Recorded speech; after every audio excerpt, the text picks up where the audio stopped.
साथियों नमस्कार, मैं आपका साथी doctor Anthony Raju, advocate supreme court.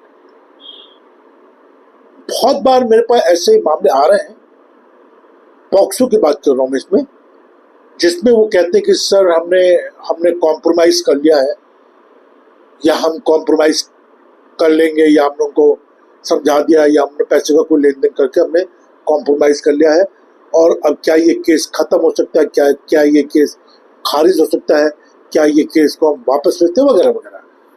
साथियों, एक चीज तो मैं आपको बहुत गंभीरता से बता दूं कि जो पॉक्सो एक्ट 2012 है, ये अपने आप में बहुत गंभीर कानून है, बहुत सख्त कानून है, और होना भी चाहिए अगर हमें बच्चों की रक्षा करनी है। पर साथियों, मैं बात कर रहा हूं ऐसे केसेस में जहां मामला पूरी तरह से झूठा हो।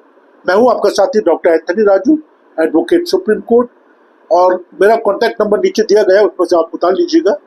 बट आप इस चैनल को जरूर सब्सक्राइब करें, लाइक करें, कमेंट्स करें, शेयर करें, बेल बटन दबा कर रखें, क्योंकि बहुत सारी जो सुप्रीम कोर्ट, हाई कोर्ट की जो जजमेंट होती है, उनको सिंपल और सरल भाषा में आप तक पहुंचाने की कोशिश करता हूं। ये मेरा काम है। अब सवाल उठता है साथियों कि क्या पॉक्सो में कॉम्प्रोमाइज किया जा सकता है? क्या पॉक्सो बेलेबल ऑफेंसेस है?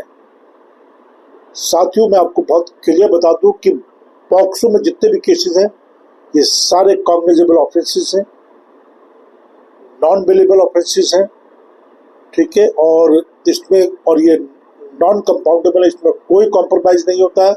और एक बार अगर आपकी एफआईआर बन गई तो उसमें कोई भी काटा छाटी नहीं कर सकता है। इवन कोई पुलिस वाला भी उसमें काटा छाटी नहीं कर सकता है। कोर्ट के हाथ में पावर होती है, उसमें कोई भी, इवन कोर्ट भी उसमें से कोई सेक्शन डिलीट नहीं कर सकती है, लेकिन उसमें कुछ सुधार करना हो तो वो कर सकती हैं। तो ये कोर्ट की पावर है साथियों। तो मैं हमेशा ये कहूंगा आपसे कि अगर आपने कोई अपराध नहीं करा है तो उससे डरने की जरूरत नहीं। कॉम्प्रोमाइज तो बहुत दूर की बात है। बट क्योंकि मैं आपकी मानसिक हालत समझ सकता हूँ कि जब इस टाइप के गंभीर अपराध में पड़ते हैं तो सामाजिक समस्याएं बहुत ज्यादा आ जाती हैं, और कई बार हम लोग कॉम्प्रोमाइज की तरफ बढ़ते हैं। बट कॉम्प्रोमाइज होता नहीं है साथियों उसमें। तो कॉम्प्रोमाइज की कोई जगह नहीं है, एफआईआर में कोई तब्दीली नहीं की जा सकती है।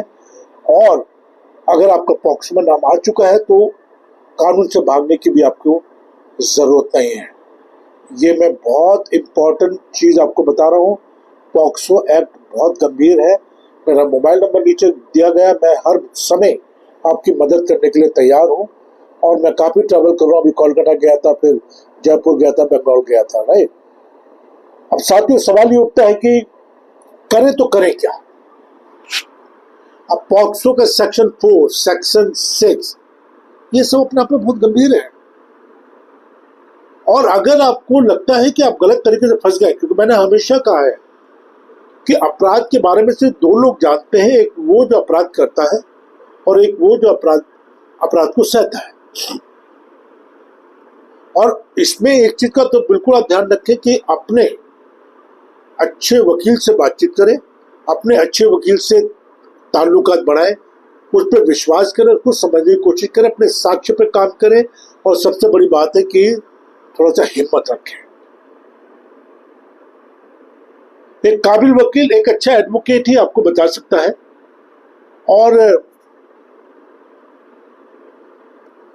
जब हम अपनी बात को एक गंभीरता के साथ और पूरी तैयारी से, पॉक्सो के केस में तैयारी बहुत जरूरी है। जब अपने केस को पूरी तैयारी के साथ कोर्ट के और माननीय जज के सामने रखते हैं तो वो हमारी बात को सुनते हैं।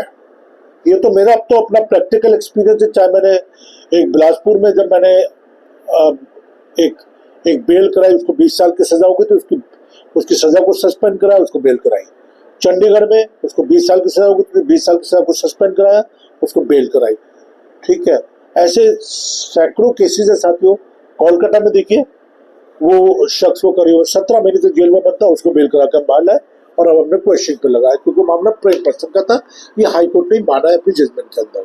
अब सवाल ये उठता है कि हम किस तरह अपनी बातों को, अपने साक्ष्य को, अपने एविडेंस को माननीय जज के सामने रखते हैं। ये अपने आप में बहुत इंपॉर्टेंट चीज है। मैं आपसे बस बार बार यही की गुजारिश करता हूँ कि प्लीज, अगर किसी ऐसे पॉक्सो से गंभीर मामले में अगर आप फंस गए हैं तो एक अच्छे एडवोकेट से बात करें, अपनी बातचीत को जो साक्ष्य आपको उसके साथ साझा करें और उससे उससे सलाह मशवरा करें, वो आपको रास्ते बताएगा। हम लोग तो क्या करते हैं कि पूरी तैयारी के साथ जाते हैं, हम चार्जशीट भी पढ़ते हैं और दुनिया भर की रिपोर्ट भी पढ़ते हैं, मेडिकल ये मतलब सैकड़ों चीजें पढ़ के तब पूरी तैयारी के साथ जाते हैं और ईश्वर का शुक्र है कि सक्सेस तो मिलती है।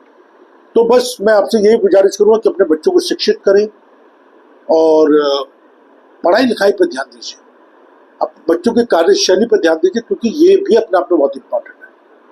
ठीक है, और बस यही थोड़ा ध्यान रखिए अपना, बस मैं तो यही चाहूंगा, गुजारिश। Thank you.